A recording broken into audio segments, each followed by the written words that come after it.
मुअज़्ज़ज़ सामईन व नाज़रीन, अस्सलामु अलैकुम। कौन सी लड़की या लड़का शादी के लिए बेहतर है? दोस्तों, इमाम अली रज़ी अल्लाह ताला अन्हु की खिदमत में एक शख्स आया और अर्ज़ करने लगा, या अली, मैंने अपनी बेटी की शादी करवाई लेकिन चंद ही माह बाद वो शादी टूट गई। आजकल लोगों का पता नहीं चलता, बज़ाहिर तो बड़े अच्छे लगते हैं लेकिन रिश्ते रखने के बाद असल चेहरा जाहिर हो जाता है। क्या कोई ऐसा अमल नहीं जिससे हम शादी से पहले ये देख सकें कि ये लड़की या लड़का शादी के काबिल है या नहीं? इस पर हज़रत अली रज़ी अल्लाह ताला अन्हु ने फरमाया, अगर तुम अपनी बेटी के लिए रिश्ता देख रहे हो तो तुम लड़के में ये देखो कि वो लोग इससे मर्तबा में कम हैं, हैसियत में कम हैं। अगर वो उनकी इज्जत करता, उनका ख्याल रखता है तो समझ जाओ ये जिंदगी में एक अच्छा शौहर भी बनेगा और अपनी बीवी का भी ख्याल रखेगा। लेकिन अगर जो रुतबे में इससे बड़े हैं उनकी तो इज्जत कर रहा है लेकिन जो मर्तबे में कम है उनका एहसास नहीं करता, तो समझ जाना कि ये इंसान तुम्हारी बेटी के लिए सही नहीं है।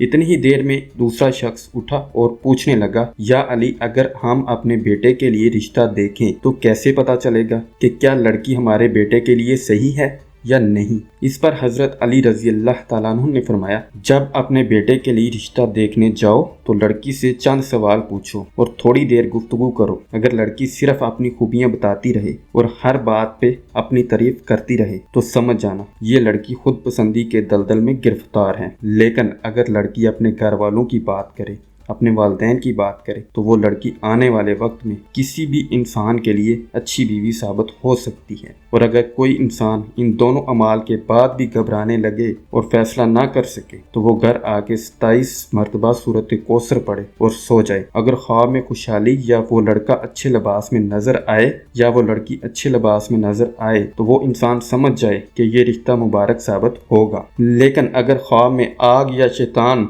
या खून या उस लड़की या लड़के के खराब रूप देखे तो वो फिर रिश्ता बेहतर साबित नहीं होगा। तो प्यारे दोस्तों, ये वीडियो अगर आपको पसंद आई है तो इसको लाइक कर दें और अपने प्यारे दोस्तों के साथ शेयर कर दें और मज़ीद ऐसी अच्छी वीडियोज़ के लिए हमारे चैनल को सब्सक्राइब कर दें। बहुत शुक्रिया।